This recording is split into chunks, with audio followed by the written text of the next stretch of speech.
Bonjour et bienvenue dans notre émission Eguero, une émission qui est là pour nourrir notre foi. Chaque semaine, nous recevons des Mayennais qui nous partagent un petit peu de leur vie. Aujourd'hui, nous recevons Éric et Véronique Flambard. Bonjour. Bonjour.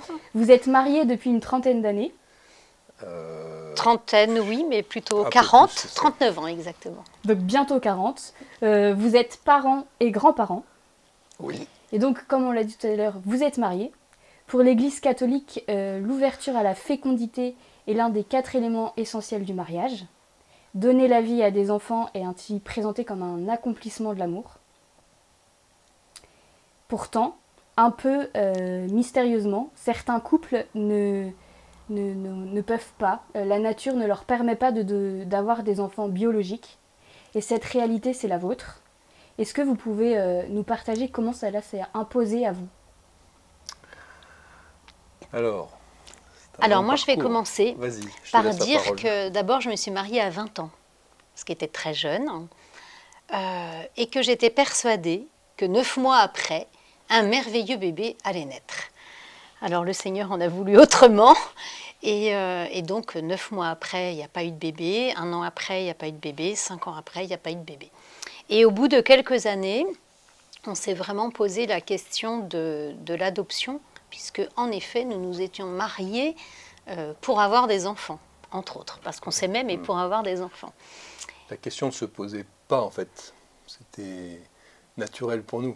Le mariage, c'était fonder une famille et donc avoir des enfants. Moi, j'étais jeune aussi, quand je me suis marié, je n'avais pas 20 ans, j'en avais 24, mais bon, c'est pas... Et effectivement, c'était dans la nature des choses, comme vous disiez, Emma. C'est dans la nature des choses, effectivement, le mariage, pour nous, c'était fonder une famille et avoir des enfants. Et puis, soit on n'a pas lu le manuel dans le bon sens, mais a priori, il n'y a pas de... En fait, le mystère, c'est qu'on n'a pas de pathologie particulière qui fait qu'on ne puisse pas avoir d'enfants. Il se trouve que nous n'avons pas pu avoir d'enfants. Et alors vous dites que du coup, au bout d'un moment, l'adoption s'est présentée. Est-ce que c'est quelque chose qui s'est présenté petit à petit à vous, ou est-ce que c'est un peu apparu comme une suite logique de c'est notre voie? Alors les deux, parce qu'en effet c'est petit à petit, puisque c'est quand même un cheminement. Quand on choisit d'adopter, on choisit parallèlement, malgré tout, de faire le deuil d'une grossesse et le deuil d'un enfant que l'on attend dans son ventre, enfin pour mon cas. Et puis ce qui se passe, c'est que pendant cette période pendant laquelle on réfléchit à l'adoption, ce qui nous a caractérisé, c'est qu'on n'a pas évolué au même moment, en même temps. Voilà, donc il y a aussi cette notion de respecter l'autre dans ses désirs, parce que l'adoption, c'est tout sauf de la charité. Donc ça, c'est vraiment très important. On adopte pour donner une famille à un enfant. Évidemment que nous-mêmes avons le bonheur d'avoir un enfant, mais on adopte d'abord pour donner une famille à un enfant. C'est vrai que c'est un cheminement qui a été long, parce qu'en fait, entre le moment où nous nous sommes mariés et le moment où nous avons été comblés en devenant parents par l'adoption, il s'est écoulé 10 ans. 10 ans, exactement. 10 ans de cheminement où moi je suis aîné, toi tu es fille unique, enfin tu avais une sœur qui est décédée, mais donc au fil de nos réunions familiales, on a vu mes frères et sœurs devenir parents, nos amis, cousins, etc., nos amis, et puis à chaque fois il fallait se réjouir pour les autres, et puis nous, il y avait une période de déconvenue à chaque fois en se disant mais nous c'est quand notre tour? Voilà. Enfin moi je ne me suis pas toujours réjouie, je l'avoue. C'était très difficile, justement, ces réunions de famille que l'on évoque, où j'arrivais toujours la boule au ventre en me disant « Bon, alors là, je suis sûre qu'il y en a encore une qui va annoncer qu'elle est enceinte. » Donc voilà, c'est quand même un parcours chaotique qui n'est pas facile. Il faut quand même dire les choses telles qu'elles sont. Mais je pense qu'au fond de notre cœur, on avait une présence d'espérance. Et on savait que de toute façon, on allait avoir un enfant. Et au final, quand on relit ce qui s'est passé, du verbe relire dans notre vie, je me dis qu'on a eu un cadeau merveilleux. C'est une façon d'avoir des enfants absolument merveilleuse. Et alors justement, là, vous évoquiez que il y avait des moments difficiles dans cette attente et que vous ne les viviez pas forcément de la même Oui. façon. Comment est-ce que vous pensez que votre couple a réussi à vivre justement ces épreuves où, en fait, Véronique, vous êtes une femme, Eric, vous êtes un garçon. Forcément, les choses ne se vivent pas de la même façon. C'est certain, ouais. Est-ce que c'est quelque chose qui a mis un peu des tensions entre vous? Ou est-ce que vous êtes... Moi, des tensions, j'ai pas souvenir Moi non de plus. tensions. Et c'est tant mieux, mais je crois qu'effectivement, on n'évolue pas de la même façon. C'est-à-dire que je pense que voilà, la maternité chez la femme, c'est quelque chose qui est quand même essentiel, physiologique. Enfin, c'est peut-être à toi d'en parler plus qu'à moi, mais la femme vit ça dans sa chair. L'homme, d'une autre manière, il y a une forme d'altérité là qui se joue entre l'homme et la femme, même si on est extrêmement complémentaires. Et on pourrait en parler dans bien d'autres sujets d'ailleurs. Mais effectivement, donc du coup, on ne réagit pas forcément de la même façon et au même moment. Moi, je pense qu'il y a eu beaucoup de respect, en fait. Donc, il n'y a pas eu de... J'ai pas souvenir que ça ait provoqué des rixes entre nous. Je me souviens pas de ça. Il y a eu du respect dans le temps, mais parce que justement, c'est un cheminement, et donc... voilà, il faut attendre. Moi, je pense que j'étais prête bien avant Eric et j'ai attendu le moment favorable. Et c'est quand même pas rien parce que c'est un engagement. Et ensuite, une fois qu'on commence ce cheminement, on est bien accompagné. On a eu la chance d'être bien accompagné par des professionnels qui, eux aussi, respectent ce temps. C'est pas pour rien qu'avant d'avoir un agrément, il faut attendre 9 mois. Voilà, donc ils savent que c'est nécessaire. Alors avant ce parcours, on a quand même eu parce qu'en fait, on évolue, on mûrit ce projet d'adoption qui vient s'imposer, en tout cas pour ce qui me concerne, qui vient s'imposer à nous, après avoir aussi fermé des portes. Il y a un moment, c'est vrai que Véronique étant très jeune quand on s'est mariés, enfin, à l'époque, quand on allait voir un gynécologue en disant on n'arrive pas à avoir des enfants, et qu'on arrive voir un gynécologue à 20 ans, il vous regarde avec des grands yeux en disant attendez, vous avez le temps. C'est quoi, vous me parlez de quoi là? Effectivement, la question, c'est pas une question d'âge, c'est une question de ça fonctionne pas, comment on fait? Systématiquement, on était dans les années 80, on s'est marié en 85, 1985, donc là on parle des années 85. 90, 95, puisqu'on a adopté notre fils aîné Pierre en 1995.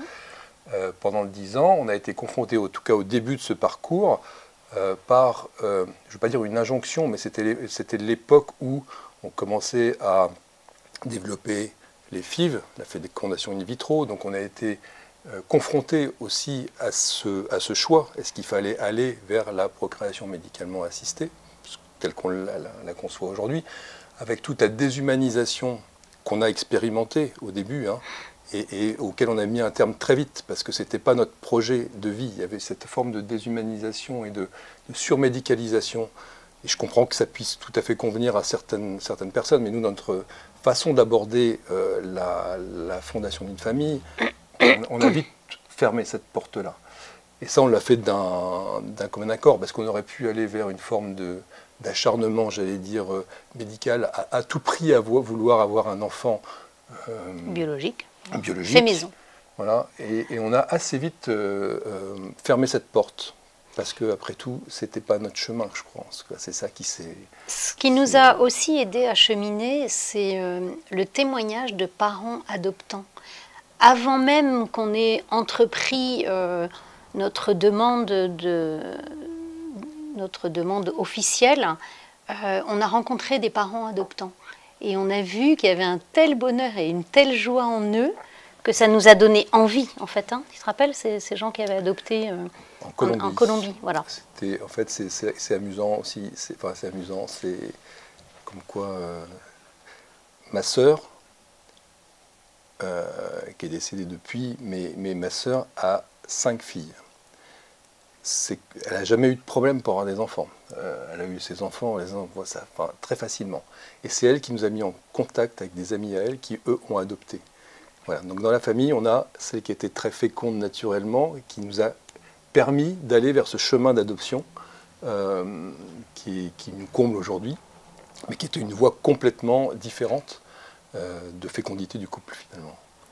Mais voie de fécondité malgré tout.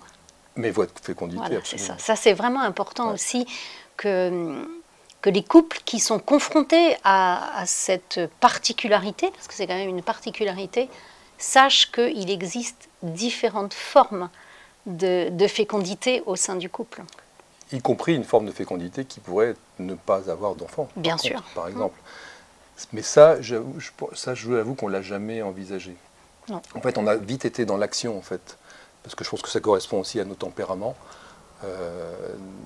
Voilà. Et donc le fait d'avoir rencontré ce couple qui avait adopté en Colombie, tout de suite, ça nous a enclenché cette démarche portée par... toi, tu avais une sorte de... Oui, ça me tenait ancrée à dans cœur, la mais- foi et dans, et dans cette... voilà, ce désir aussi d'enfant, on s'attelle à la tâche, j'allais dire, parce que là, c'est un parcours du combattant, quoi. On ferme une porte, on en ouvre une autre, mais là, on ne sait pas à quoi on s'attend, et on franchit les étapes les unes derrière les autres. Alors Eric parle de vie de foi. Ben justement, voilà, je voulais vous demander... Que de fois je me suis fâchée. Voilà, et quelle a été votre relation avec Dieu pendant ce début de mariage et puis est-ce que c'est... Voilà, peut-être que vous vous étiez éloigné de Dieu et puis vous vous en êtes rapproché, ou au contraire vous étiez plutôt dans une relation de proximité avec le Seigneur et puis cette épreuve-là fait que vous vous êtes fâché, vous vous en êtes éloigné. Enfin, quel était ce rapport à Dieu? En fait, quand on s'est marié, Eric est plutôt issu d'une famille pratiquante, une tante religieuse, etc.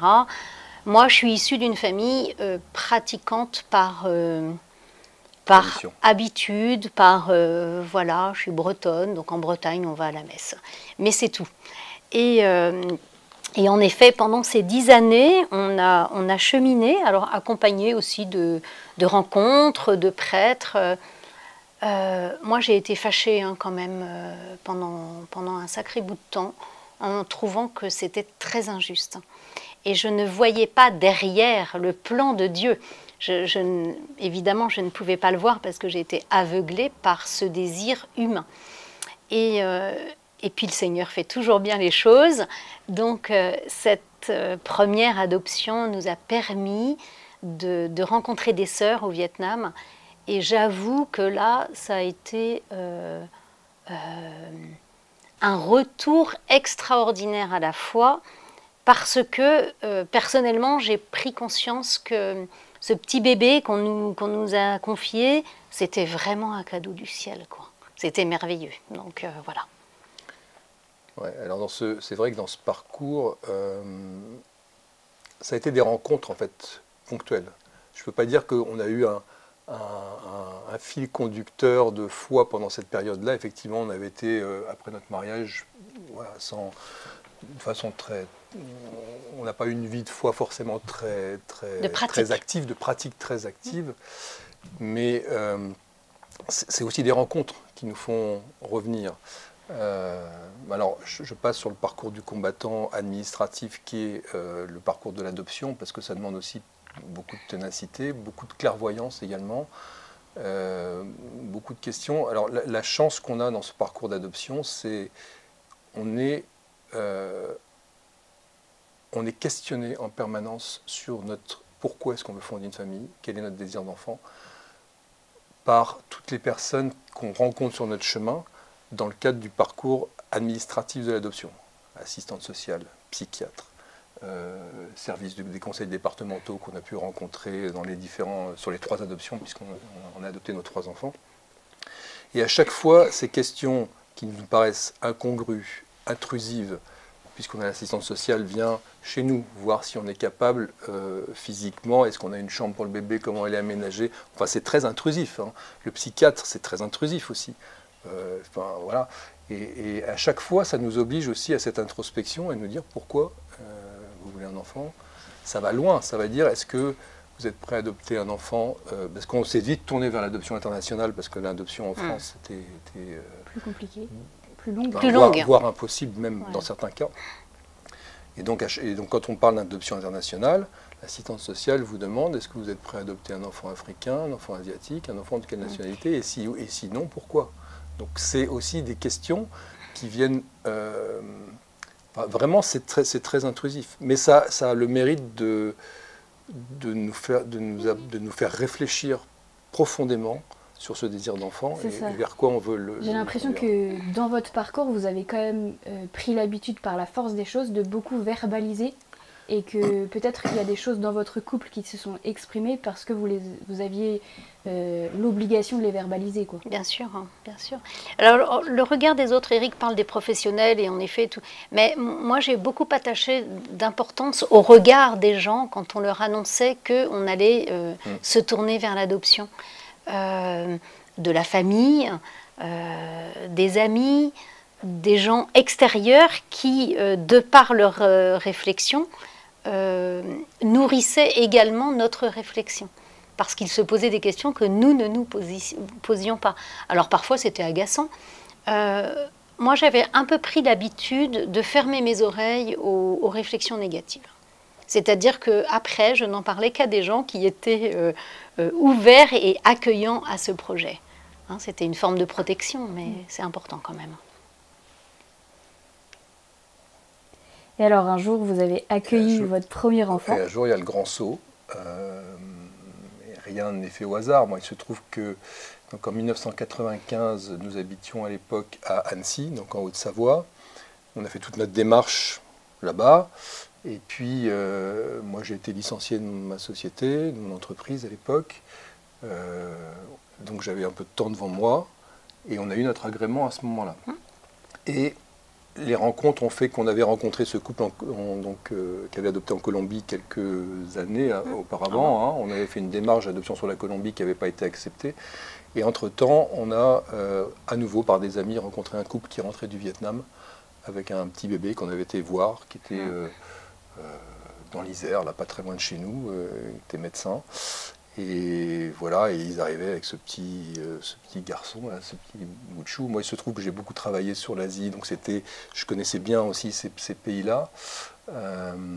Et puis là, on a eu une forme de déclic. On s'est dit, oui, pourquoi pas, le Vietnam, c'est un pays... voilà, ça nous parlait. Toi, tu n'y étais jamais allé, mais on connaissait... Voilà. Et puis, on se lance comme ça, parce qu'en fait, à l'époque, il n'y avait pas vraiment de... en fait, il fallait aller dans le pays, frapper à la porte des orphelinats et se mettre dans un processus. Là, c'est l'aventure, parce qu'on n'est pas tellement accompagné, en fait. Donc, en fait, vous avez l'agrément en France qui vous dit vous pouvez le faire, mais après, du coup, c'est entre guillemets à vous de vous débrouiller pour aller dans le pays. C'est ça, c'est la porte d'entrée. C'était comme ça à l'époque. Oui, à l'époque. C'était comme ça à l'époque. Et là, on peut, quand je dis que c'est une aventure, c'est-à-dire que si on n'est pas préparé, si on n'a pas un peu, j'allais dire, une colonne vertébrale morale, religieuse, enfin aussi de foi, qui fait qu'on n'est pas prêt à faire n'importe quoi, on peut se retrouver dans des situations extrêmement compliquées. Dans l'adoption, il y a tout. J'allais dire, il y a le bien et le mal. Il y a vraiment toutes les situations qui peuvent être envisageables jusqu'au pire. Donc on ne peut pas caricaturer l'adoption. Chaque histoire d'adoption est unique, en fait. La preuve, on a eu 3 enfants et on a eu 3 histoires d'adoption totalement différentes. Nous, il se trouve que le fait d'avoir pu adopter, parce que quand on est arrivé dans le pays, on va s'inscrire au consulat général, donc à Saigon, au Chi Minh Ville. Donc là, concrètement, vous faites vos valises. Oui, voilà. On fait nos valises et on ne sait pas pour combien de temps. Vous prenez un billet aller. On prend un aller-retour, un aller-retour quand même. Avec un billet open, on ne sait pas trop la date du retour. Et puis sur les conseils de couples adoptants qui nous ont précédés, on a l'adresse d'une guest house, on va pouvoir aller poser nos valises. Et puis on a des noms d'orphelinats tenus à l'époque par des religieuses de différentes congrégations, des adresses. Et puis, sachant qu'on va s'adresser à des religieuses, comme tout le monde, on se dit, tiens, cette congrégation religieuse, je connais un tel en France qui peut-être connaît, etc. Donc, je vais arriver avec une recommandation. Et puis, on a toujours l'impression d'avoir la recommandation magique. C'est pas bien, en tout cas, qui va nous aider à... voilà. Et à ça, nous c'est pas recommander. vrai. Et en fait, on se rend compte que tout le monde a le même type de recommandation, qu'on arrive... Et qu'on est 50 à faire la queue au même endroit. On se retrouve, voilà. Donc il y a un peu ce côté qui est... effectivement, où on va taper aux portes, en fait. Hein, c'est... Et là, on frappe, attend. on t'ouvrira, quoi. Hein. Et là, il y a une période d'attente, effectivement, parce que on a beau avoir une tante religieuse qui aurait pu connaître un tel, ça ne fonctionne pas comme ça. Toute la démarche d'adoption qu'on a fait administrativement en France, quand on arrive au Vietnam, et ça c'est la vertu de pouvoir passer par des congrégations religieuses, les petites sœurs du Vietnam qui nous voient arriver, nous disent « mais vous êtes qui? C'est quoi votre projet de vie? C'est quoi votre projet ?» Et donc elles-mêmes, elles ont un cheminement par rapport à ce que nous, qui on est, qui on peut être et comment... voilà. Donc est-ce que là, c'est pas une frustration de se dire, bah, attendez, ça, on a déjà répondu en France, on a eu l'agrément en France, pourquoi on recommence ici, quoi? Alors non, parce que je pense qu'on est arrivé dans un état d'esprit de grand respect.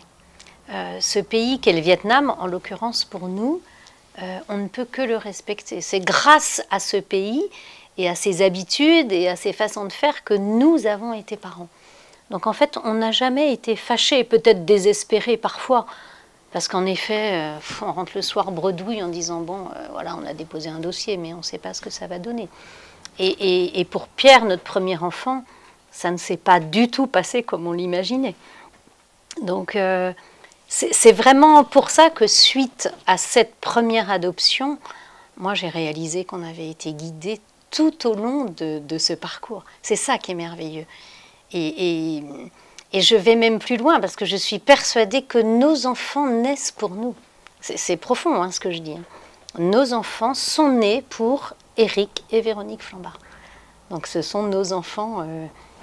C'est viscéral. Enfin, de toute façon, quand on nous a mis Pierre dans les bras, Pierre il avait 2 jours. Hein, donc c'est vraiment un cadeau. Moi je priais quand même pour avoir un bébé. Hein.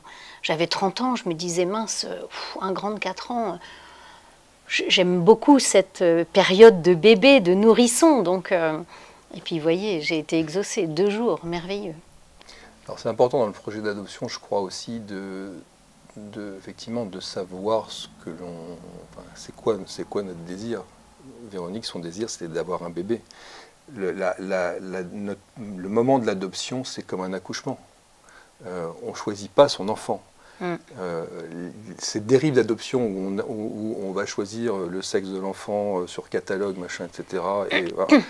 Enfin, pour moi, c'est une horreur, quoi. Donc, c'était pas tellement d'actualité en 95. Il y avait quand même. C'est devenu, mais ça n'était pas d'actualité. Mais là, c'est une rencontre merveilleuse d'un nourrisson, d'un bébé qu'on ne connaît pas, qui arrive dans l'orphelinat, dans les bras, en l'occurrence à la maternité pour Pierre. À la maternité de Saigon, et qu'on vous met dans les bras, et c'est votre enfant.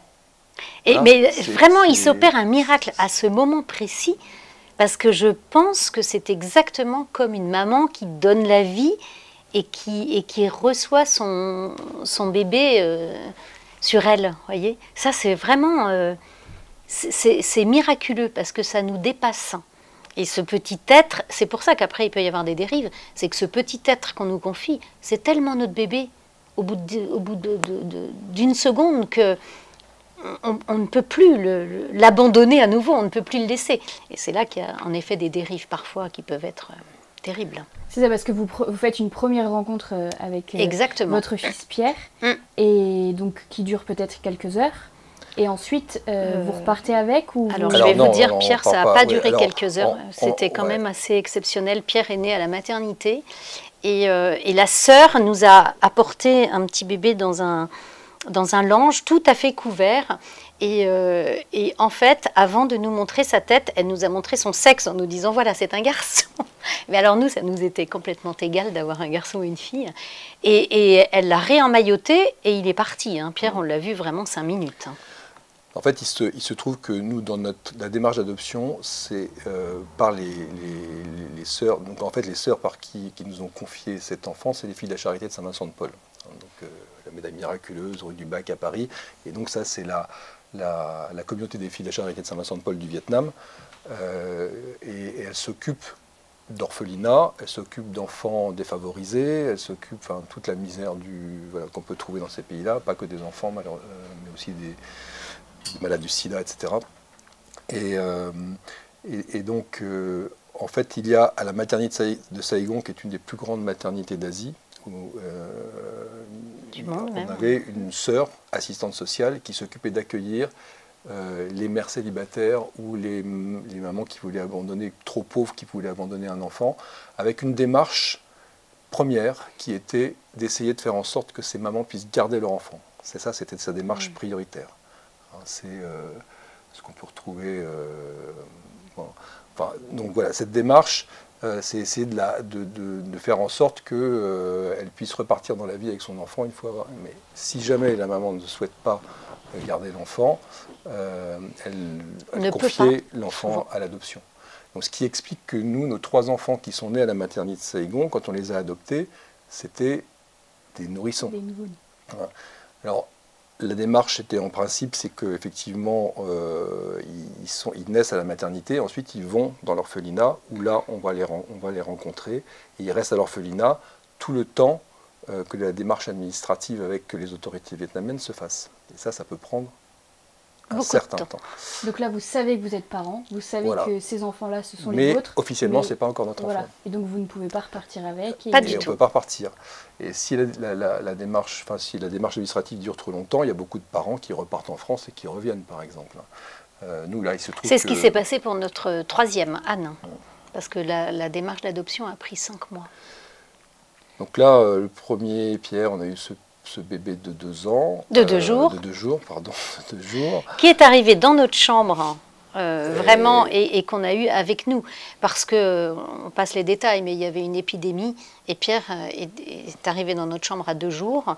Donc moi, j'avais pris quelques petits vêtements. On n'avait pas de lait, pas de couche, rien. Et on a fait avec l'amour, et ça s'est très bien passé. Donc... Voilà, tu as pleuré pendant 2 jours. Ah, j'ai pleuré pendant 2 jours, jour et nuit. Ça, c'est assez... Ah oui, j'avais oublié ce détail. C'est assez extraordinaire. En fait, je n'ai fait que pleurer 2 jours, jour et nuit. Mais c'était pas des pleurs... c'était pas des larmes de tristesse.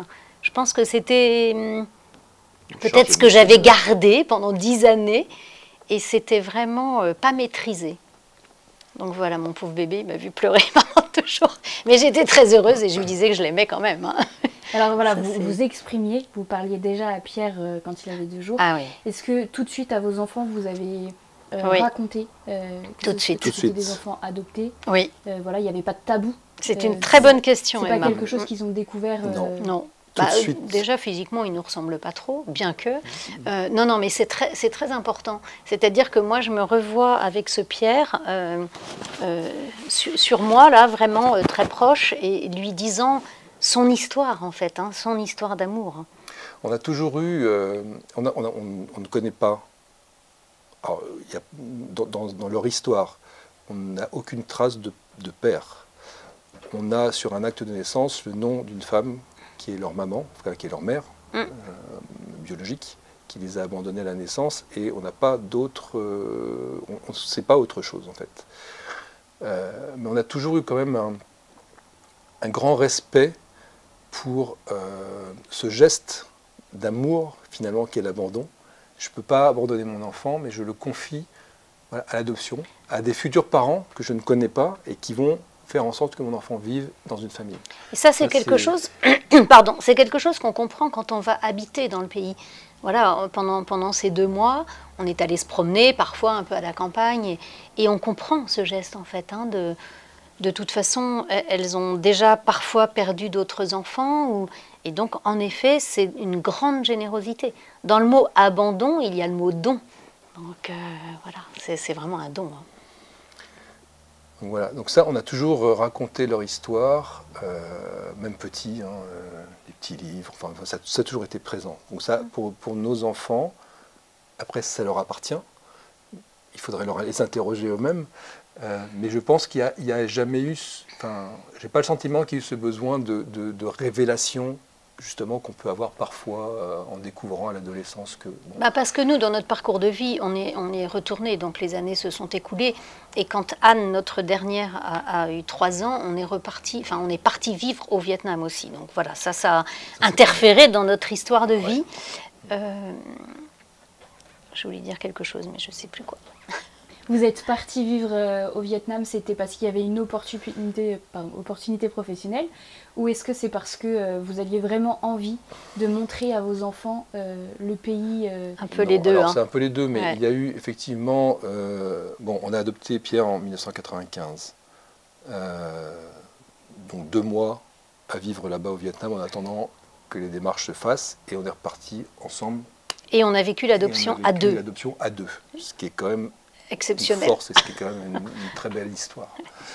Enfin, à 3 du coup, mais... Ouais, enfin, on avait beaucoup de rencontres. On a vécu au rythme des sœurs. On allait à la messe, on est retourné à la messe. Parce que quand on nous a annoncé qu'on allait avoir un bébé, Pierre, je me souviens toujours, en haut de l'armoire de la personne qui m'a annoncé, il y avait une statue de la Vierge Marie. Et je n'ai jamais autant prié la Vierge Marie ce jour-là depuis, et ça nous accompagne aujourd'hui. Donc on ne peut que louer, que remercier dans ces situations-là. Et puis on vit ce retour un peu à la pratique religieuse d'une manière très atypique, parce que le Vietnam c'est un pays communiste. C'est un pays dans lequel il y a la religion est quand même la religion catholique est quand même pratiquée par à peu près 5% de la population, mais les églises sont pleines. Les communautés religieuses débordent de vocations, plus ou moins cachées, parce qu'il y a des quotas, hein, mais voilà. Et là, on allait à la messe tous les jours. Dans l'arrière-chapelle, dans l'arrière-église des Sœurs, il y avait un petit réduit dans lequel il y avait un prêtre en suisse, cachette, qui était là pour faire de l'éducation de jeunes en déshérence, et qui disait la messe clandestine tous les jours. Et donc on allait à la messe. Enfin, la messe officielle de façon clandestine. Ah, oui, enfin la messe. Donc on était un petit groupe là et on se retrouvait là. Donc ça fait partie aussi des choses qui font que et on a fait des belles rencontres aussi. Après, on a adopté Benoît en 96. On est resté 3 mois, fin 96. Ouais. Eric est parti, l'adoption était... Il y avait des bruits comme quoi l'adoption allait fermer parce que c'est très oscillant au Vietnam. Et en effet, comme Pierre n'avait que 18 mois, Eric est reparti en éclaireur avec un ami, en disant on va rester là-bas en attendant d'avoir un enfant. Sauf que la surprise, c'est qu'ils ont eu un bébé de 15 jours au bout de 3 jours d'arrivée au Vietnam. Donc c'est Eric qui s'est occupé de Benoît seul pendant 15 jours à peu près, le temps que j'arrive avec Pierre. Parce que pour nous, ça nous semblait important, même si c'était compliqué, parce que Pierre était tout petit, de revenir avec Pierre et de vivre l'arrivée de son petit frère avec Pierre. Et à chaque fois, on a fait ça.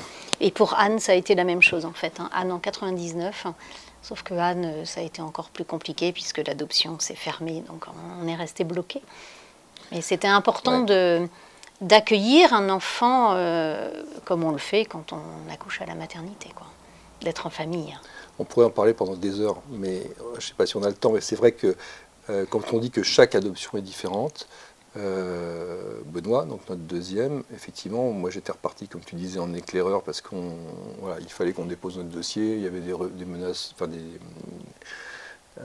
l'adoption risquait de se fermer, donc on voulait absolument pouvoir faire cette démarche.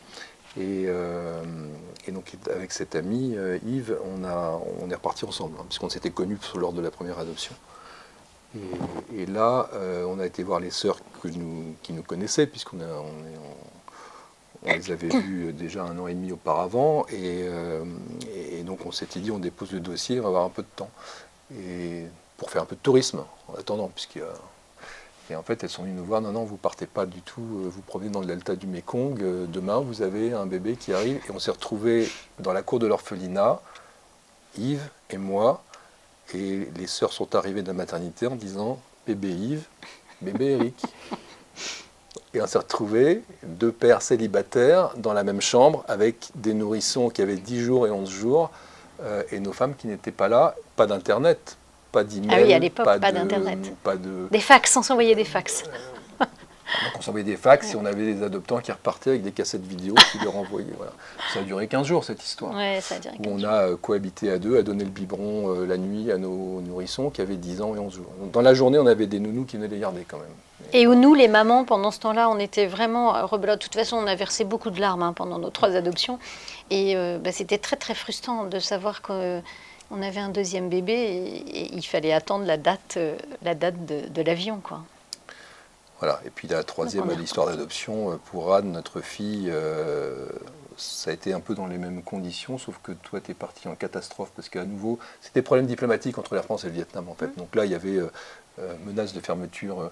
La France voulant réglementer et organiser l'adoption au Vietnam pour éviter toute la corruption. Les Vietnamiens voyaient d'un mauvais œil que les Français veuillent leur dicter leur conduite. Ils disaient, bah, si c'est ça, on ferme l'adoption. Et il s'est trouvé que au moment où on nous a confié Anne à l'adoption s'est fermée. Et les autorités vietnamiennes disaient au gouvernement français, bah, de toute façon c'est fini, les parents qui ont eu leurs enfants là, ils ne sont pas encore officiellement leurs enfants, donc il faut qu'ils les rendent. Donc là ça a été un drame, quoi. Et on a été, là en l'occurrence, donc la démarche a duré 5 mois, il faut imaginer toutes les situations compliquées que ça a été pour beaucoup d'adoptants. Et on a même été obligé de se constituer en association en France pour essayer d'organiser un peu et éviter les dérives de certains adoptants qui voulaient jusqu'à aller s'enchaîner au consulat de France à Saïgon. Donc c'est un pays, on ne peut pas jouer avec les autorités de toute façon. Donc on s'était constitué en association en France pour pouvoir dialoguer avec le ministère des Affaires étrangères en France et puis essayer de sortir par le haut de cette situation de crise. Donc, et Anne, c'est encore une autre histoire, mais je vais essayer de faire plus court que Eric, qui est très bavard. En fait, on n'avait pas l'agrément. Donc déjà, en France, quand on demande un 3e agrément, on nous regarde un peu bizarrement en disant « Ah bon, mais vous en avez déjà 2, pourquoi un 3e enfant ?» Donc voilà, ça c'est une petite parenthèse. Et on habitait Lyon à l'époque, donc on n'avait pas encore obtenu l'agrément. Et en effet, l'adoption allait fermer au Vietnam. Eric était en voyage en Asie à l'époque et moi j'ai décidé, vraiment sans réfléchir et en étant guidée, d'acheter un billet d'avion et de dire je pars, puisqu'il fallait être sur le sol vietnamien avant le 31 mai. Voilà. Il fallait être sur le sol vietnamien à cette date-là. Et il n'était rien écrit d'autre dans les directives des affaires internationales. Voilà, il fallait juste être sur le sol vietnamien. Donc je me suis dit, j'ai rien à perdre. Au pire, je perds un billet d'avion, au mieux, je gagne un enfant. Donc c'était très rapidement réfléchi. Donc j'ai vite casé mes 2 petits. On s'est croisés à Saïgon, je suis arrivée, Eric est revenu, je ne sais plus où tu étais. On s'est croisés une nuit à Saïgon. Je suis allée voir le consulat qui me dit, mais où est votre agrément, madame? J'ai pas d'agrément. Ah oui, mais alors là, ça ne va pas être possible. Bah, écoutez, dites-moi où il est écrit qu'il fallait avoir l'agrément. Ah bah oui, en effet, c'était pas écrit. Bon, voilà. Après, on l'a fait parce que c'était le 3e enfant et qu'on savait que les sœurs allaient nous confier un bébé. Et c'est vraiment... l'histoire d'Anne est aussi extraordinaire en quelque sorte parce que j'aurais pas dû partir. C'était complètement inconscient. Est-ce que finalement, c'est pas l'Esprit Saint? J'en suis sûre, Emma. J'en suis sûre. Franchement, on a été tout à fait guidés et ça a été, ben voilà, grâce à cette écoute, parce qu'en fait, l'Esprit Saint, il est là, puis après, faut se laisser faire par lui. Et voilà. Et on a eu un troisième enfant grâce à ça. Grâce à l'amour, en fait. C'est toujours l'amour, en fait. On en revient au même. Et puis là, bon, voilà. Là, j'ai pleuré aussi parce que, en fait, Anne, le problème, c'est que ça s'est bloqué et qu'il a fallu la laisser, la relaisser.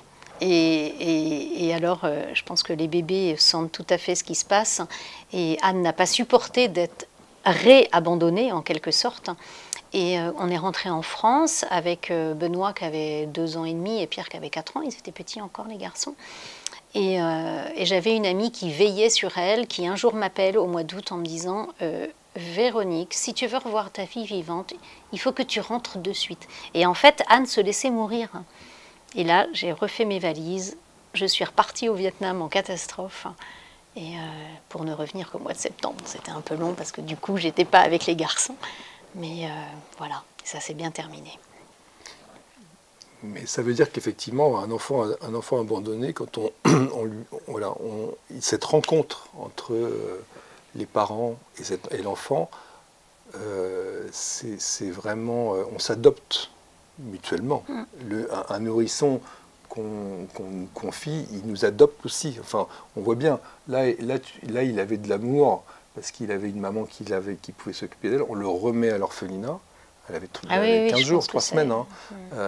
L'enfant se laisse mourir. On revient, il revient à la vie. Enfin, c'est ouais, c'est des petits miracles de la vie, ça. Et on ne s'est jamais posé la question, franchement, nous après, on a vécu, voilà, avec nos enfants, pour nous, le fait qu'ils soient adoptés, on ne le voyait plus, quoi. C'est pareil, c'est le regard des autres. Je me souviens, surtout au premier, Pierre, en fait, quand je poussais mon landau, et les gens regardaient dans le landau, ils me regardaient dans le landau, ils regardaient Eric, et c'était leur regard qui nous faisait réaliser. Et encore aujourd'hui, moi, je ne le vois pas trop, enfin. Mais parce que ce sont nos enfants à 100%, quoi. Donc en fait, il n'y a pas de différence dans votre cœur et dans votre éducation sur des enfants adoptés ou si ça avait été des enfants biologiques. Et ensuite, vous avez un lien avec le Vietnam par vos enfants, mais vous avez aussi un engagement associatif. Oui. D'où est venu ce désir en fait de s'engager? Est-ce que c'est parce que vous vous êtes dit, on en a adopté 3, mais on en laisse d'autres? Ou est-ce que pas du tout, c'est autre chose qui a germé dans votre cœur? C'est pas tout à fait ça, non. Enfin, moi, c'est pas on en a, parce qu'on ne peut pas adopter les centaines d'enfants ou les milliers d'enfants. Est-ce que vous pouvez nous dire le nom de l'association et la présenter aussi? Oui, l'association s'appelle Aide au Vietnam et à l'enfance. AVE. AV, clin d'œil. En fait, cette association, elle ne s'occupe pas d'adoption. Hein. Voilà, ça c'était une volonté. On a créé cette association avec justement ce couple d'amis qu'on a rencontré en 1995 dans la cour de l'orphelinat de Saigon. On ne se quitte plus beaucoup depuis d'ailleurs. Eux, ils ont 2 enfants adoptés et une fille aînée faite maison.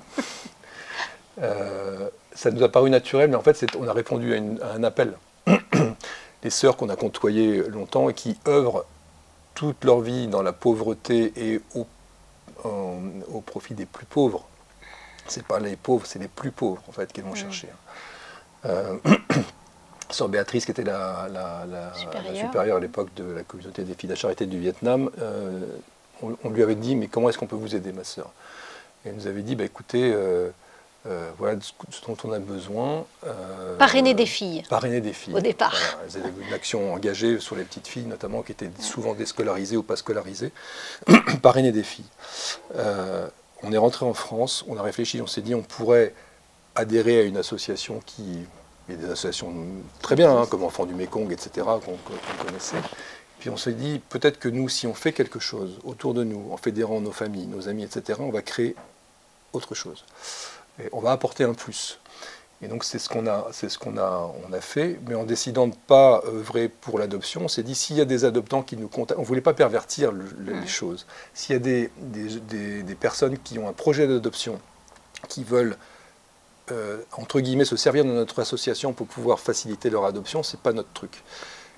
Qu'ils fassent leur démarche d'adoption, et ensuite ils viennent nous voir pour aider les enfants qui restent, et voilà, au travers de l'association.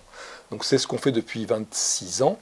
Aujourd'hui, on accompagne 1600 enfants au Vietnam sur différents programmes d'éducation, de formation. On a créé des écoles, on fait du parrainage collectif, on ne fait pas de parrainage individuel. On considère que ça coûte trop cher à organiser. Donc là, on essaie de parrainer le grand nombre d'enfants possible. On n'en a pas les moyens parce qu'on est tous bénévoles. Ce n'est que du bénévolat. On n'a pas de structure, que du bénévolat en France. On n'a pas de structure au Vietnam. Notre relais au Vietnam, c'est le bureau d'aide sociale des filles de la charité de Saint-Vincent-de-Paul. Voilà. Et elles sont au Vietnam, elles agissent au Vietnam. Et nous, on est juste là en soutien financier et puis en échange, en grande... solidarité, fraternité avec elles, c'est une très belle histoire. Oui, parce qu'en fait, ce sont elles qui font tout le travail. Hein. Nous, c'est très facile. Hein. On organise des bols de riz, on organise voilà, des ventes de poivre, des concerts, etc. Il y en a eu 2 en Mayenne. Et après, ce que je voulais dire aussi, c'est que depuis quelques années, on parraine beaucoup d'enfants handicapés. parce que l'enfance handicapée au Vietnam n'était pas prise en compte.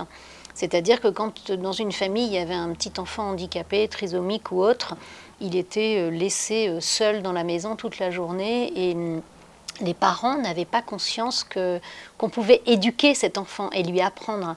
Donc le rôle des sœurs, non seulement les sœurs viennent en aide aux enfants en les accueillant, mais elles enseignent également aux parents l'éducation différente à pratiquer auprès de ces enfants.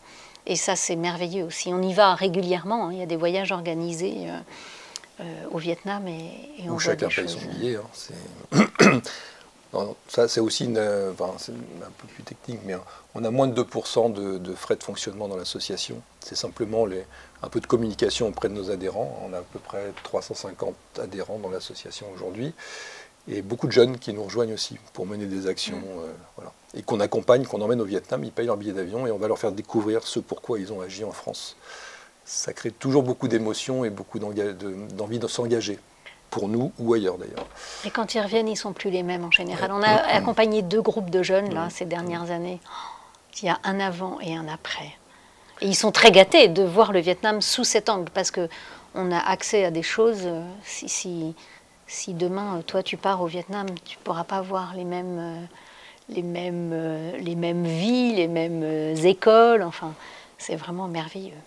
Et donc en fait là, votre engagement dans l'association, c'est quand même un exemple dans votre vie aussi de fécondité de votre couple, Ah oui, parce que bien vous sûr. êtes engagés ensemble, et où là, il n'y a pas un lien direct avec des enfants que vous allez élever chez vous. Vous avez un autre engagement de couple qui a quand même été important dans votre vie, c'est le fait de travailler ensemble. Ah, oui. Est-ce que vous pouvez aussi nous dire quelques mots sur...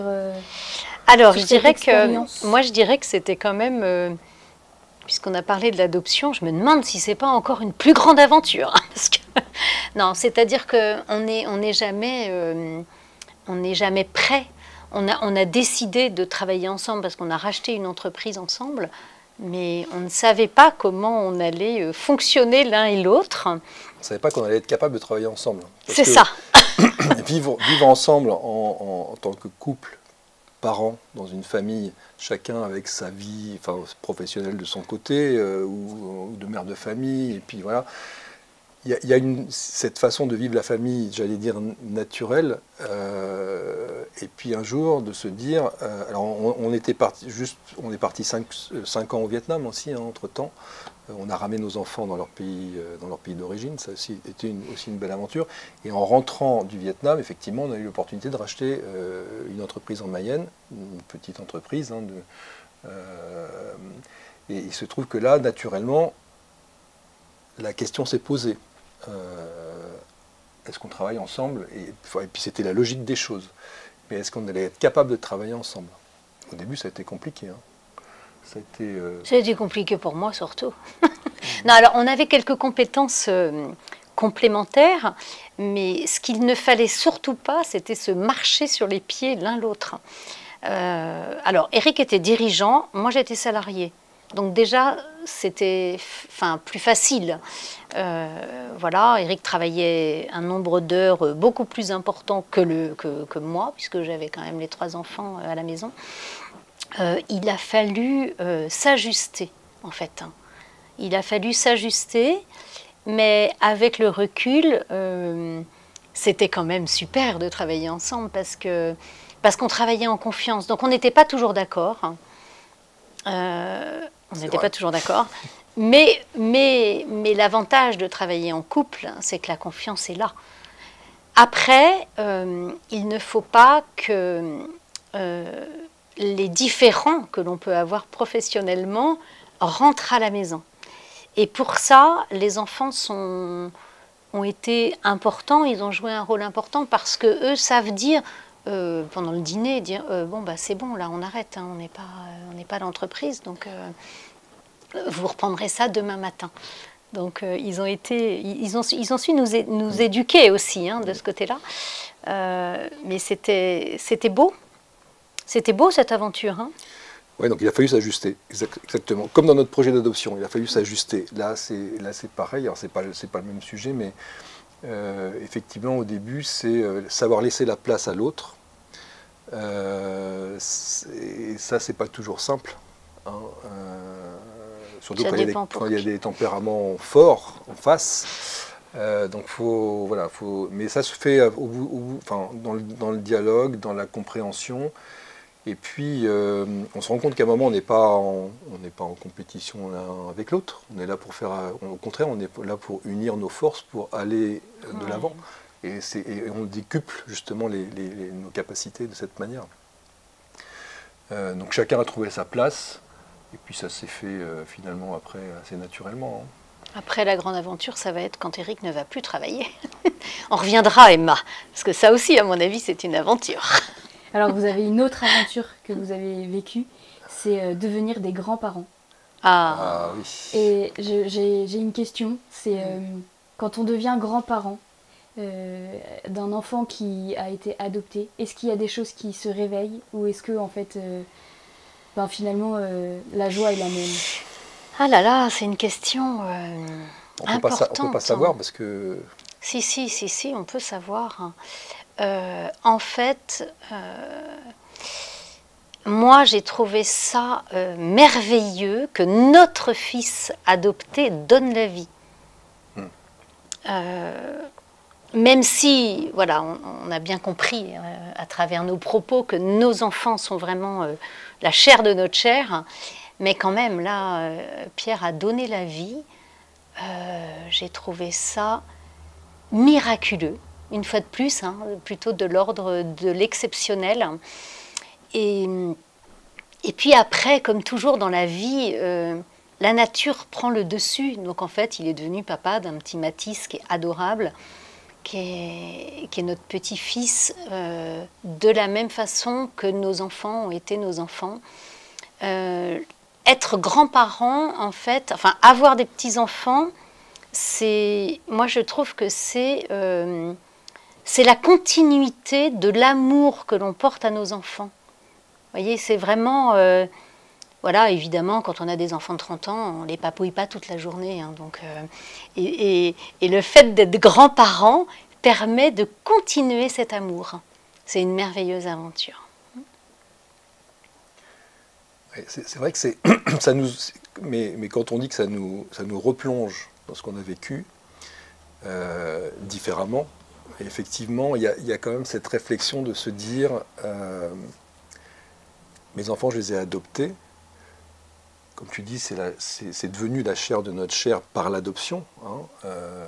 Sur leur passeport, ils sont fils d'eux et fille d'eux, Éric et Véronique Flambard. Voilà. Donc il y a une transposition même sur le plan juridique. C'est né d'eux. Né d'eux, voilà, c'est ça. Et là, quand même, on se transpose quand même. Quand on a le petit Mathis dans les bras, je me dis, c'est le fils de mon fils. Ça, c'est logique, c'est la démarche. Et en même temps, Pierre, c'est mon enfant adopté. Et donc, on retrace quand même une sorte de parcours. C'est quoi le parcours de Mathis aujourd'hui qui a 20 mois? C'est qu'il est la chair de notre chair. Enfin voilà, il y a une transmission filiale comme ça. Et en même temps, quelque part, c'est un enfant du Vietnam. Il a cette racine-là. Et ça, faut pas l'oublier. Il faudra aussi, ça appartiendra à ses parents, mais qu'ils puissent aussi le comprendre et le découvrir et se l'approprier. Après, nous qui avons la foi, on est tous enfants de Dieu. Donc en fait, tout ce qu'on dit là, c'est intéressant, mais c'est pas le principal. Donc c'est pour ça que c'est... Moi, je pense que j'ai vraiment la grâce de simplicité. C'est-à-dire qu'en effet, puisqu'on parle de notre état de grands-parents, quand on a ce petit Mathis dans les bras, oui, il connaîtra l'histoire du Vietnam, oui, tout ça, mais c'est pas tellement ça qui est important. Une fois de plus, je me répète, hein, mais c'est l'amour qu'on va lui porter. Et puis le fait que ce soit vraiment un enfant de Dieu, quoi. Merci beaucoup pour votre témoignage. Merci d'avoir pris ce temps pour répondre à nos questions. Ce seront les mots de la fin. On vous laisse vous abonner à notre chaîne YouTube, à aimer cette vidéo si elle vous a plu et à nous retrouver très bientôt. À bientôt!